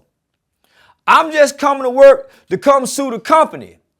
All y'all employees, Homie, y'all just casualties of war. So a few of y'all gonna get fired because y'all gonna befriend me. And I'm gonna have to throw some of y'all under the bus. I'm gonna find out you come to work high. So I already know you the nigga I'm smoking weed with. Nigga, you the nigga I'm gonna tell on because you the safety violation. You driving the forklift under the influence. And everybody know you high. You smoking your car. So I'm already got you thrown under the bus. Wait, didn't you once tell on somebody, two men in the break room, they were talking about who they were on the weekends and shit? Yeah. That's crazy. You're crazy, bro. Homie, listen, that's part of how I get the company. I ain't got nothing against y'all, brother. I'm just trying to get this money from the company. One of y'all might lose your dog. I'm sorry, but nigga, I'm just trying to hit this lick, get on out the way. Nigga, you'll get another job, but I got to do this. You know, so wait, what rule is that you can't mention your personal life? It's sexual harassment. So meaning, if we in the break room and it's all of us sitting at the table and you and your friend talking about what y'all done this weekend with this girl, if I can hear it, it's sexual harassment because you're not supposed to be talking about sex at work. Wow. So, yeah, homie, but they done taught us this in orientation. I know the law. I know the rule. You don't. Y'all just two young niggas talking about, and y'all do this every Monday. So, nigga, I'm sitting back taking notes. Sean and Leroy talk about Shirley every Sunday, every Monday when they come back. Every Monday, I got to hear these two young dudes talk about all the girls they done slept with while we work together. Not only that, they hide while they doing it. I'm going to tell all that because I'm not loyal to y'all, homie. I'm just trying to hit a lick. So that's why I tell people, homie, you ain't got no friends at work. Nigga, quit trying to make friends at work. How much did you get from that? The sexual harassment? I got $43,000 and 18 months of paid medical insurance for me and my son. That's crazy. Yeah, $43,000. So I filed July 6, 2006. I filed in March of 2006. I walked out to EEOC July 6, 2006 with a $43,000 check from AT&T. Do you think loopholes like that are still open in the workforce? Very much so. Didn't you hear me just say, nigga, I'm still helping people win? You did say that.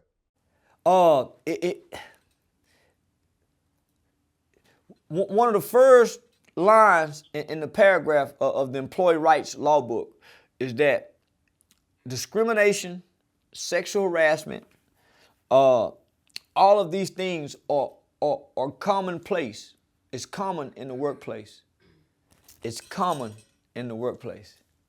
It's just that the individual either don't know or they're too afraid to say something.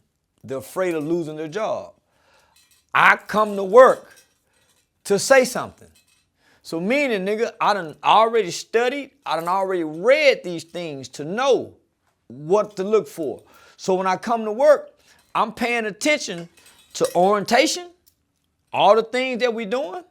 And if we're in the warehouse, I know safety is big in the warehouse. So every 30 days, we supposed to be signing some type of safety training.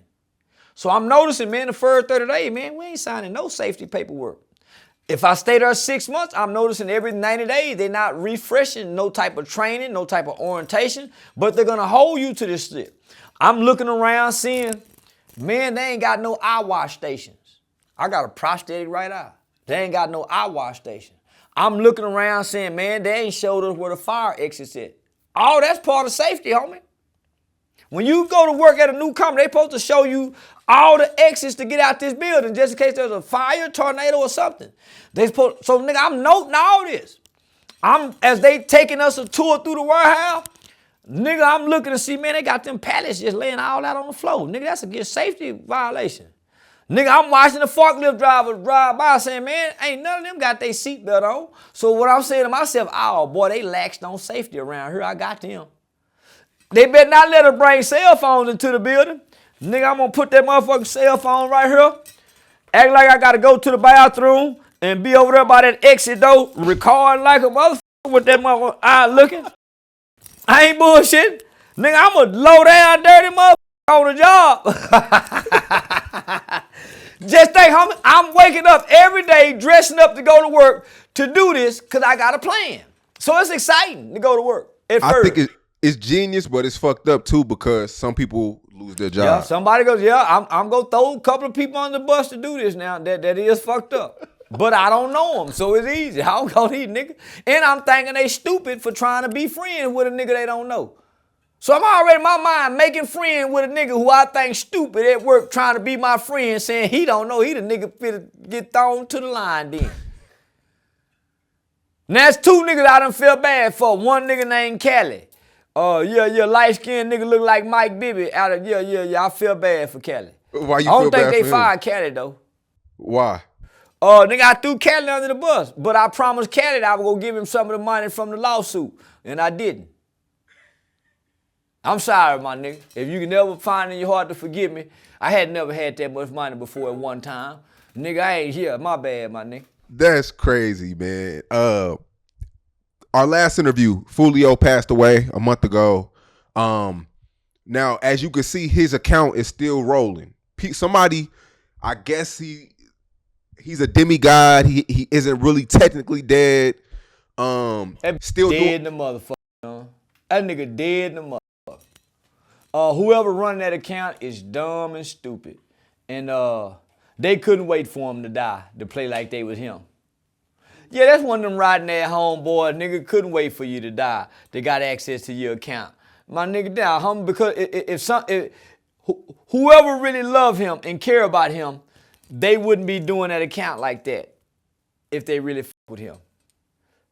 Yeah, that's one of them homeboys that's fucking his baby mama. That matter of fact, that might be the nigga that girl he go with. That's who that is. Yeah, there ain't nobody that love him and care about him. Did you see the surveillance with the three guys? No. His death really ain't that interesting. Yeah. Yeah, it was only sad at first. And it was sad. Yeah, it was sad at first, homie. I was really emotionally affected by it. Gangster Williams told me in the interview that one of his friends wants to get out of the streets but doesn't want to be judged. Then he don't want to get out the streets. Yeah, he go die out there too then, nigga. You feel like that's majority of black young African Americans? Nah, them niggas don't want to get out the streets. You don't think so? No. You don't think people realize how real it is but don't want to get out because they don't want to look weak? No.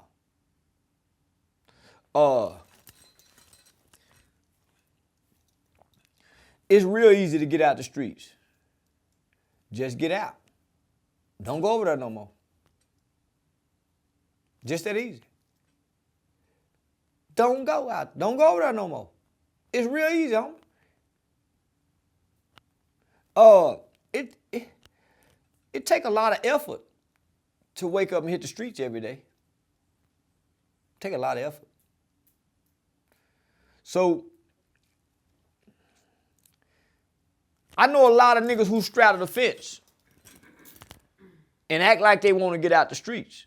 But nigga, they deliberately straddle the fence to have one in and one out because they feel like they playing it safe. My mama always said, son, you ain't gonna never stop doing nothing that you ain't tired of doing. When you get sick or tired of going through what you're going through, nigga, you will change. When you really sick and tired, you don't care what people think. You don't care how they looking at you, homie. Nigga, I'm tired of this shit, homie. Man, you niggas. But nigga, when you a weak boy, acting like a man, then you base your decisions based off what people think about you. So now I don't think that boy really want to come out the streets. He is weak. Yeah, he gained 900,000 followers after he died. Man, don't y'all wait till I die to do me like that. He gained almost 1 million followers after he died. Man, don't do me like that. What do you think it is? It seems like people are obsessed, or it's like this big like people are fascinated with death. No, they're not. You don't think so? Because if people are fascinated with death, why they seem like they moved by death? You can't speak on dead people. If they were really fascinated, then why do they try to protect? Well, you can't speak on dead people. You got to, if they fascinated with it. No, I think it's one of them things, people don't really know what happens after death. So when somebody dies, it's like it's intriguing. It's like well, they say karma gets you. They say you go to heaven. The people say a bunch of things. I think people are just more. I think people enjoy your downfall, and death is a downfall. It is. Death is a downfall. So I think people enjoy to see your downfall.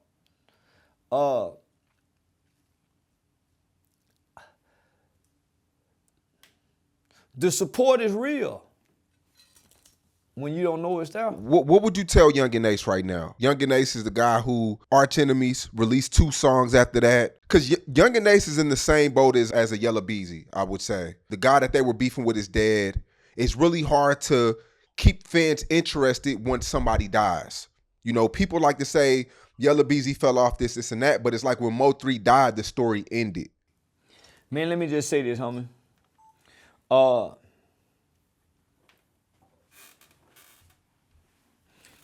If these niggas could do interviews, right? If they could do interviews and articulate the history, articulate the story, and humanize this shit, they could go on to sell records. They could go on and write raps. You got to close the chapter. You can't just let it in. You have to close it and then open a new chapter. So what do I mean by that? You have to come narrate the story for us in an interview, in a movie, in a documentary. And you have to tell your side. And you have to humanize every death that was associated with this beef on both sides. You have to acknowledge that there's pain on both sides. You have to acknowledge that we're wrong on both sides, but you have to narrate this story so that you can close this chapter. And you move on and open the book for the next chapter. Other than that, it all ends with Fulio. Because that one song he made looked like he was taking credit for the death. Yeah, it did numbers. But you can't perform it. And it draw the crowd, it draw the audience, it get the sponsorships, it get the marketing and the advertisement that it needs. I think that's the biggest. I think that's one of the main things that's hindering today's young artists is they can't do interviews, or they don't give interviews and they could give you an intellectual conversation to narrate their journey, whether it's good or bad. I've seen one artist do that, homie, and he reached milestones after that, and that was Lil Baby. After that documentary, I think every artist should have something like that. What about Kevin Gates? He's pretty good at interviews. We went on a journey with Kevin Gates. So man, Kevin Gates not only gave you interviews, he gave you songs to narrate the journey. Whether the Super Gremlin, you know, with Dreka, whether he was high, got off drugs. It's a journey, homie. It's a journey that we can go back and look at. From the time he kicked the chick on the stage to going to jail to, man, we've seen him evolve. We've seen him grow. We've seen him develop. But he's also done that through doing multiple interviews over time, over the years, highlighting his growth, narrating his backstory to how he got here today. So, homie, you don't see no more artists doing that no more. And I think that's what's keeping them stagnant. That's what's keeping them stuck to who they were, compared to where they are now. I noticed Yellow Beezy. I noticed Yungeen Ace. A lot of other artists who were their enemy or op or whatever they say died. They act like they don't speak on it. I guess that's the gangster. That's not good for business, but the gangster street image part, they don't speak on it. They never address it. And if they do, it's years later, nobody cares no more. That's what's holding them back. Yep. I think so too. Yeah, homie, that's what's holding them back, homie. When you don't speak on it, it leaves you stuck there. It shows you that you hadn't grown, or we need to see some growth, homie. We need to see something that separates you from this. That's real. I hope they see this too, cause I mean, we need something to separate you from this, because your rap talents. But then that goes against the street code though. When you speak Well, on some this shit. ain't about the street code, homie. You got fans. You got fans. You got an audience. You got a demographics. You got people who enjoy the culture. You got people who enjoy your specific music. You got people who honor your talents. So what about them? What about them? Because when you don't, it keeps your talents and your gift tied to this circumstance. And we never give your talents and your gifts the benefit of the doubt to be anything past this beef. That's just the realest shit you said. Well, this is real, because I feel the same way. Because I'm saying, nigga, Trap Boy Freddy just dropped a motherfucker from jail, nigga, we supposed to be bumping. But because we can't untie this. Yeah. Same with Yellow Beezy, homie. He had a badass song, about 6-7 months ago, jamming like a motherfucker. But you gotta untie this. Mm-hmm. Nigga, even with Earl Spence, nigga, Earl had to somewhat to a degree gotta separate himself from this. Man, Yungeen Ace, man, nigga, he gotta separate himself from that. And he got to put it on his shoulders to try to be the one nigga to rise up and be the bigger person out of Jacksonville. I don't think these dudes know how to do it without telling on themselves. That's what it is. Man, you kind of bring light. You kind of bring light too.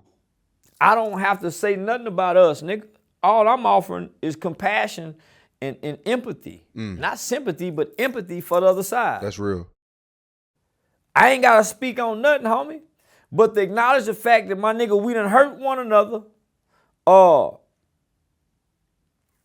And one of us from either side got to try to make something right out of this.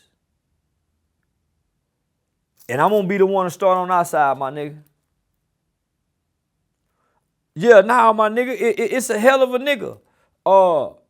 It's a hell of a nigga to say, man, listen. That nigga Mo3 mama asked me to stop. Yeah, man, and yeah, just because she asked me, my nigga. Yeah, that's what Trap said. Nigga, I've been fucking with that nigga ever since. Because you got to honor that, homie. And he hurting too. He done buried some niggas. Mo them done buried some niggas. But nigga, what kind of nigga, homie, if a nigga mama come to him and say, listen, baby, I ain't got nothing to do with none of this street stuff. I'm just saying as his mother. What kind of nigga is you, nigga? Nigga, we that cold? Homie, there's no way. Nah, my nigga, nah. And I done said some things about some of these rap nigga mamas, homie, but nigga, nah, homie, nah. Nigga, if King Von mama was to say something, nigga, I wouldn't buck back at that woman. Mama Duck a little different, but nah, yeah, Mama Duck, yeah, but nah, homie, nigga, if King Von mama, if Gilly's son's mother, homie, there's no way, nigga, I would be mean and cruel to them women. So, nigga, when I done that interview with Trap, homie, the nigga straight up said, homie, he got some, done said, man, chill. So, homie, if these niggas was smart, they would. Nigga, I stopped the RICO. Yeah, I stopped them RICO charges. If me and my, homie, nigga. That's how we hit the reset button, people. Nigga, Jacksonville want some healing, my nigga. Nigga, man, them people want some healing. So, nigga, yeah, if I was young in age, nigga, I give my city, I give my city what they deserve. Tia Kemp, Rick Ross's BM. Y'all were going back and forth for a little bit, and then she blocked you. Or did you block her? What really happened, man? I ain't blocked. Yeah, that hoe couldn't hang. I wanted to go on and on and on. But she didn't want to go on and on and on. Yeah, shout out to Rick Ross and his sister. Yeah. Shout out to Rick Ross and his sister. But yeah, homie, I wanted to pick a fight with her. Rollo and Goldmouth, prior to that, had already been trying to get us together. But I don't take kind to a black woman that'll bash her baby daddy. Just like I don't take kind to no nigga that'll bash his baby mama.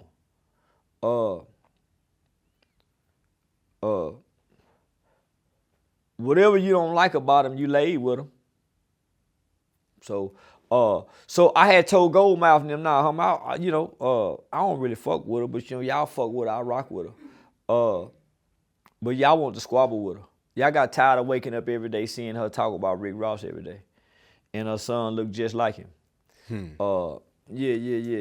And her son, a big old soft nigga.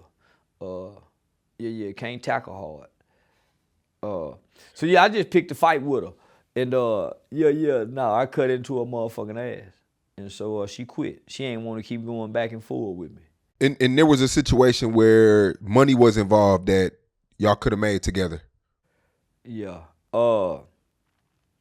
They wanted to book me and her for like a debate. And there's some people offering some money. Rollo and them had put up some money. Then Rollo got a movie script for me and her to be in. So yeah, she turned it down. And the reason for her turning down, she said, well, he talking about dead people. You was just go do something with me earlier. Y'all just had me booked for Zeus TV. I didn't know it was Zeus. They said auntie something. Yeah, and so I think I had charged them maybe 10, 12,000. They sent five or six up front. So when I got the payment, I saw Zeus Network. And I hurry up and hit my nigga saying, I said, man, nigga, I'm not gonna do. He said, nigga, what's Zeus? Cause he don't know nothing about nothing. I said, man, that's all they do. I said, nigga, Zeus Network, they let the transsexual, the gay dude, Shamar, jump on the black lady at one time. I said, man, they let the gay man jump on the black woman and didn't let it happen. I said, I would never do nothing with Zeus Network. All they do is have niggas and whole fight. So, man, tell them we gonna send the money back. So Zeus called back, he put us on the phone, and they kept trying to book me. And I'm saying, man, I'm telling you what my concerns is. Say, white boy, and he was a gay white dude. So I break bad on him and tell him, man, because I had agreed to do it. But they wanted me to fly in LA. They picked me up. They didn't have a start time. They didn't have no start time for the show. So that was a red flag for me. How y'all gonna have a big production, but y'all don't have a short time for the show? Come on, man. So it was a red flag. So I told my nigga, man, it sound like they trying to set us up or something. So I said, man, tell them I don't want to do the show and I'm gonna send back the money. Once I went to seeing who all it was and all that shit, I just never got back to send the money, but I'm gonna send it back. Yeah, I just never got back to it, but I'm gonna send it back. So she blocked you. That's just how it ended? Nah, she unfollowed me or something where I couldn't tag her. But nah, it ain't ended. Nigga, I still pick on the bitch. Yeah, every time I think about it, I reach over there and kick on her ass. But but now I went back and got them old pictures where she got that side tooth missing. Man, she got a lot of pushback teeth, some in front and behind each other. I went and got them old pictures for them veneers. And when Rick Ross was fucking her sister. So not only did I get the information, I spoke to her stepbrother. That's how I found out about His daddy married her mama, getting her mama off crack. Yeah, I got the whole rundown on the family. Yeah, a lot of people was looking forward to that, but it looked like she didn't really want no parts. Well, she went back to picking on William Senior. And it would have made for great content. Yeah. But so I'm letting them know, homie, I don't take nothing personal on the internet. Only thing I take personal is falling out with a friend, because I thought he was a friend. But nigga, if we ain't friends, I don't take nothing personal. You're supposed to be linking with Finesse 2 times? Yeah. Me and Finesse got an interview scheduled for in the next week.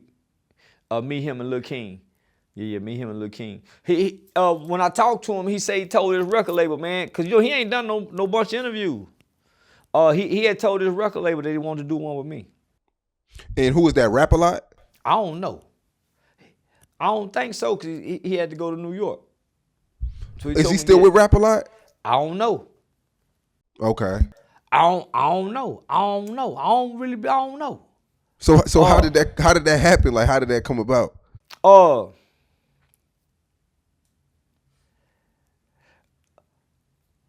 I've been with him for a while, homie. So we really been we've been talking, not talking, but we've been DMing each other for probably about a year now. Okay. I think about a year ago, homie, I sent that nigga a message, like salute. When Lil King was doing good with his reading. When I saw how serious that nigga was about really trying to, I saluted that nigga. So yeah, ever since then, we've been mutually, communicating, showing respect for one another. He my kind of nigga. Yeah, he my kind of nigga. And I was just, man, for the most part, I just be with people. I just make it seem like it's serious and it's personal. But I just be with people. And I be with them because I like them. I like their music. Nigga, I don't with nobody I don't like their music. So now, homie, so it's a few of them that I talk to, in the message where we kind of, develop some type of rapport through Messenger, talking through Messenger. So he's coming on your podcast. Yeah. You want to do it on her? I mean, we can. Finesse, I don't think he likes me, so I would like to, but I don't really know, Yeah. I asked, but now I wanted him to come do it on mine in Vegas. Yeah, no, it's cool. But I love it. I love to bring it here for the culture.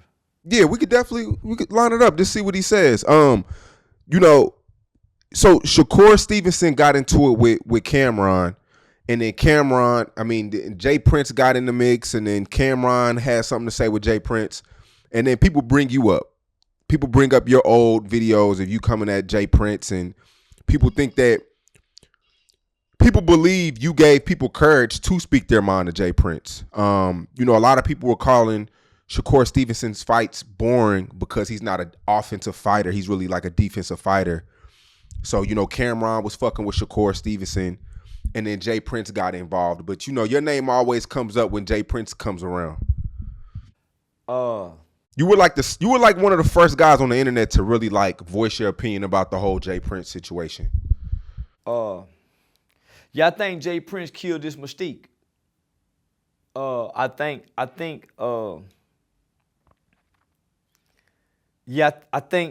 he left a stain on his legacy.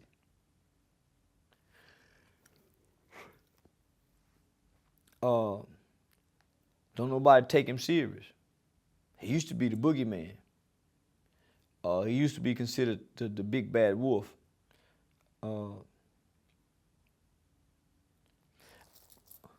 I had never heard nobody say the things that I said to Jay Prince publicly. I have never heard anybody say the things that I've said about rappers or about gang members publicly. I've never heard nobody disrespect the Crips, the Bloods, the BDs, the GDs. I've never seen that openly disrespect with the type of disrespect and venom that I've spoken with. So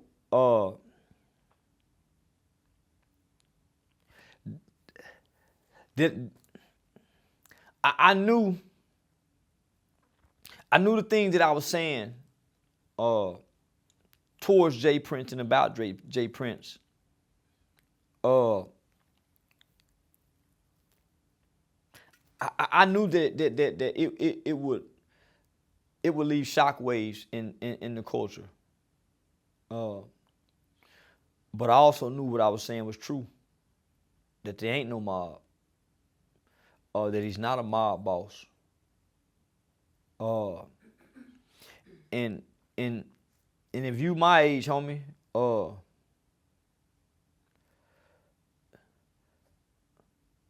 nigga, who you afraid to why would a nigga my age afraid to tell the truth? Nigga, I done fought against the police. And I don't see our gangsters out there. When nigga, I done been downtown, really half-ass crazy, looking white folks in the eye, talking like I'm a bomber, talking like I'm a suicide bomber. Nigga, I done been with the police, nigga, talking with my gun on my hip like I'm ready to die. And nigga, I ain't never seen no nigga do that. No Jay Prince, no other nigga, homie. I went so crazy, nigga, they had to put me in the crazy house.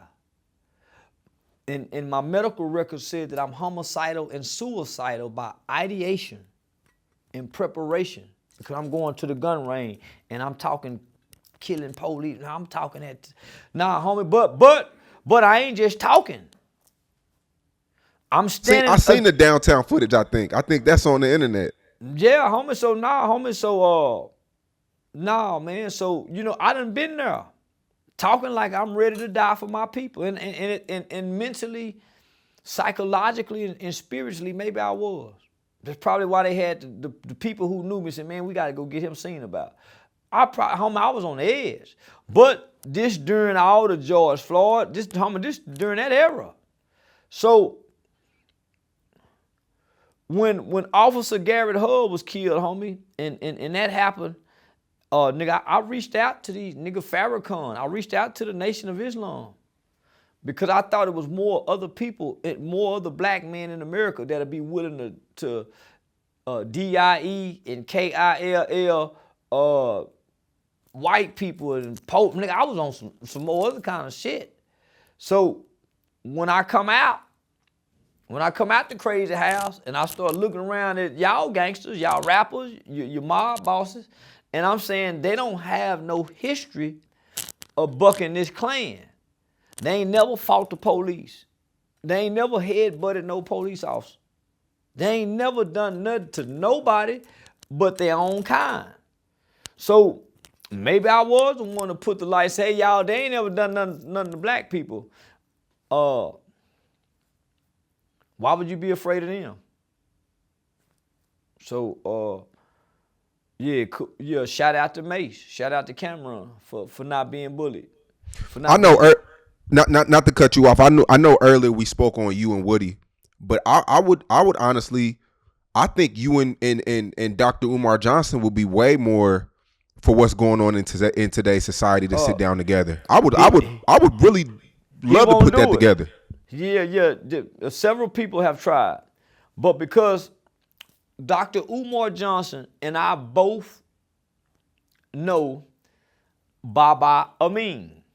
Now, I tried to get you to get Baba Amin on here. Baba Amin is the guy who Jay Prince brought from Fort Worth to come to Houston to open up the School of Prince. Baba Amin runs the Uhu Academy. He runs the Uhu Academy out of North Carolina, and it started right here in Fort Worth. So he opened up a school for Jay Prince. So this is the school Dr. Umar Johnson can't open. Baba Amin has the school. Now, I just spoke of an officer who was killed by the name of Officer Garrett Hull. I brought this up on Cam Newton's podcast. Dr. Umar Johnson knows the family. Knows the family whose son killed that officer. So me and Dr. Umar Johnson have some very connections to some people that he and I both know personally. The difference between me and Umar Johnson is Umar is a pussy freak, a pussy hound. He like to fuck. He weak for the pussy everywhere he go. I'm a player in the Mac. I ain't weak for the pussy, nigga. I just like to play. So the difference is, homie, is when he sit down, everybody that know these elements, nigga. Remember, he was caught in the strip club being a sucker. I'm the player. He the sucker. So he run from this sit down. He know he a beggar. I've been working in the community for over 12 years. I've never asked for $1, homie. And I've done way more than him. I've never asked for $1. I've never said, hey, I need money from my people. I sold barbecue. I sold marijuana. I sold fake ecstasy pills that had caffeine in it like they were real pills. But I never went to my people and asked for money. He's been begging. The old man Pop say the strongest man in the land is the man who wake up and don't have to ask nobody for nothing.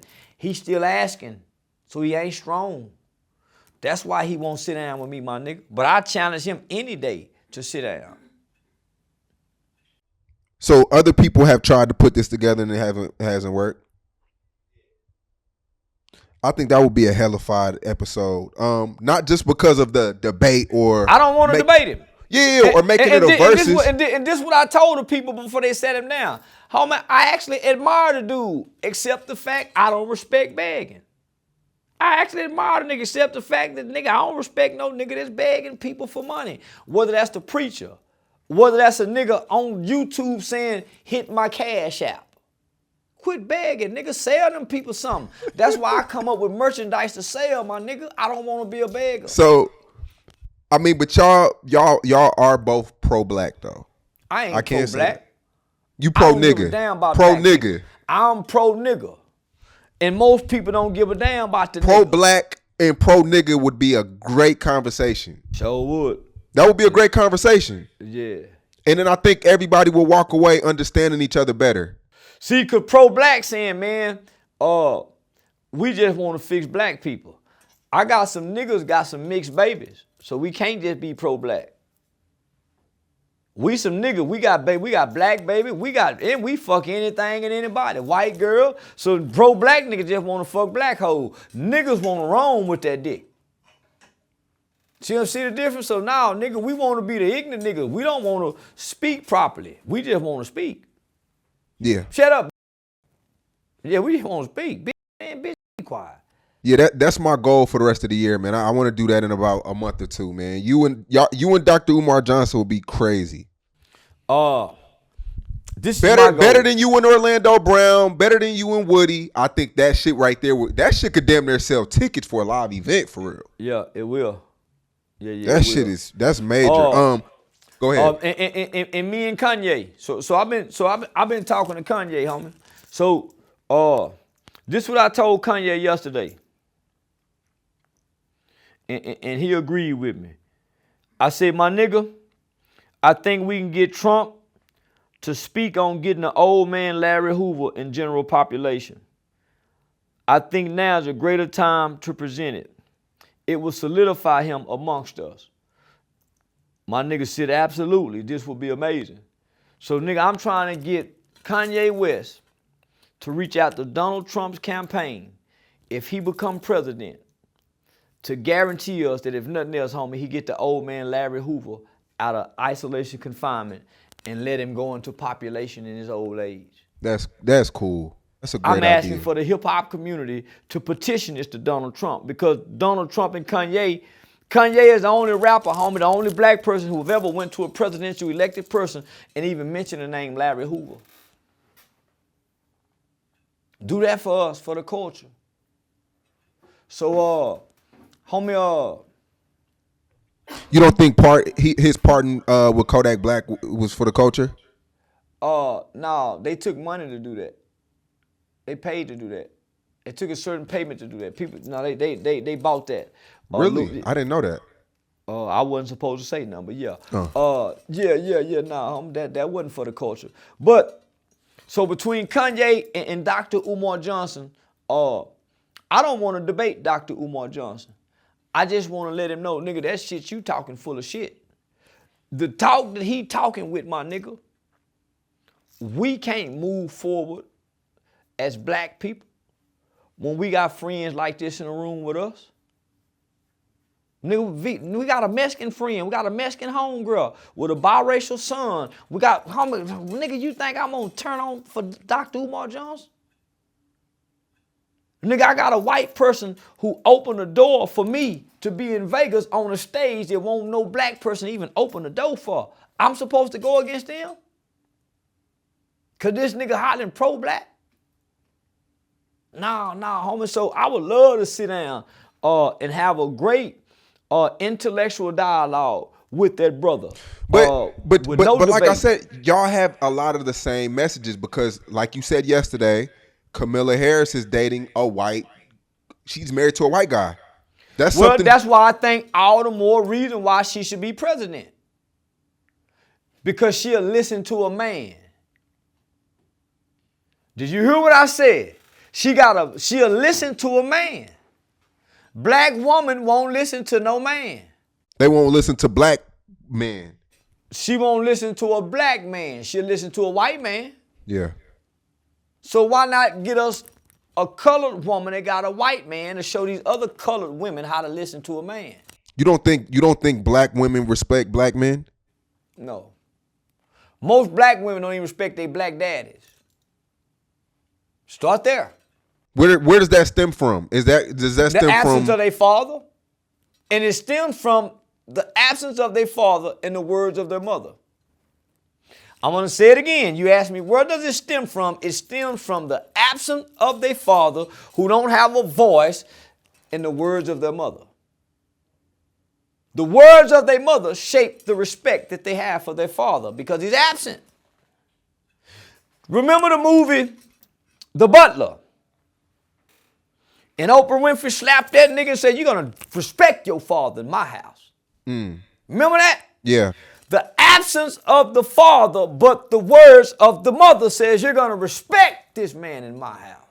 Daddy, what now? The words of the mother, homie. I do want to say this before we get out of here. I appreciate the Rollo. A lot of people don't know that you are the one that connected me with Rollo. Yeah. He wanted to be connected with you. You was one of the first names he requested to me. Yeah, because I did one of his first ones in Pakistan in Zone 1 like 8 years ago. He don't a lot of bloggers, but you know he specifically said your name. He wanted that to be the first interview. Rollo is a homie, something real special. But nigga, he the kids we talk about and laugh at. The project, mama on drug, in the hood, dirty, dusty, walking the neighborhood. So nigga, that's the little boy everybody laugh at in the neighborhood. But I keep reminding everybody, homie, not that he no kid, but man, that nigga a baby. That nigga ain't even 30 years old. Crazy. Seen millions. He been operating with probably, he's been a multi-millionaire, homie, since he was 22, 23 years old. Because just think he been in the feds, 5, 6 years? Yeah. So for him to have this mindset, not just the mind, but the spirit of that young brother is amazing. And the leadership. I'm getting like to just that. being with them and how they move as a unit is crazy. I'm getting to that, homie, but not just the compassion that he has for his community, the empathy that he has for his comrades, his brothers. He's made himself a sacrificial lamb, seem like. It seemed like he's willing to sacrifice himself, homie, for the greater good of his people. I can see that. I've never met a young man outside of you. Homie, y'all very respectful. You are a very respectful young homie. That nigga's a very mountable young dude. Appreciate that. That's what let me know he dangerous. Because he's very mountable and he's very, very respectful. He go out his way to be respectful. You notice that? Man, that's how you know that, man. That little nigga go out his way, man. He very respectful and mountable, homie. Blew my, man, I watched that little nigga. And he really loved. So, when I look at him, that Tupac saying, God bless the child that can hold his own, that's that kid right there. Yeah, that's that little kid right there that come up out the bluff, homie. God bless the child that can hold his own, that rose that grew from the concrete. His spirit is beautiful. Yeah, his spirit is beautiful, homie. So to see the interview and to see it do so well, yeah, that put a smile on my face. They tried to count that nigga out. Yeah, they did. Yep. And it all started with you, man. I want to say that while we're live. Back to Kanye West. I mean, is something gonna come out of y'all's friendship? You know, y'all getting together, doing some, I don't know, life-changing shit? Nah. Just two spirits connecting and bonding. We need something from each other, homie. Yeah, two word niggas that understand one another. Yeah, we two word niggas that understand one another. And if we tried to make something out of it, nothing probably would come out of it. But if we genuinely keep doing what we doing, homie, who knows what could come out of it. I ain't trying to force nothing, homie, with him. I ain't trying to, it's just a genuine connection that we've been able to establish. And yeah, nigga, it feel good to have a nigga to chop, you know, to run this brain by. We be having some deep, yeah, to run this brain by. And it's lonely at the top. Yeah, so you meet other lonely people at the top. Yeah. Last thing, young boy went to court today. Trial. The court pushed back. The court date has been pushed back to August 19th. His fans were screaming in the Zoom call saying, "Free young boy, shut up," talking to the judge and just crazy stuff, man. We know how his fan base is. What advice do you have for young boy? How them fans get on the screen, get on the Zoom Somebody call? hacked the Zoom joint. It's on Say Cheese right now.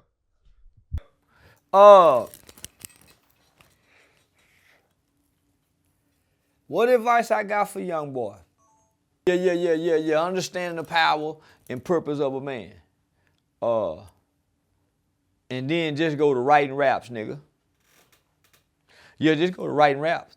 Because if he come with a badass album right now, them white folks would keep him out. But boy, the rate he going, that nigga finna go to jail. And you ain't gonna tell on nobody. So go on, come with a badass album, nigga, and that you finna go to jail.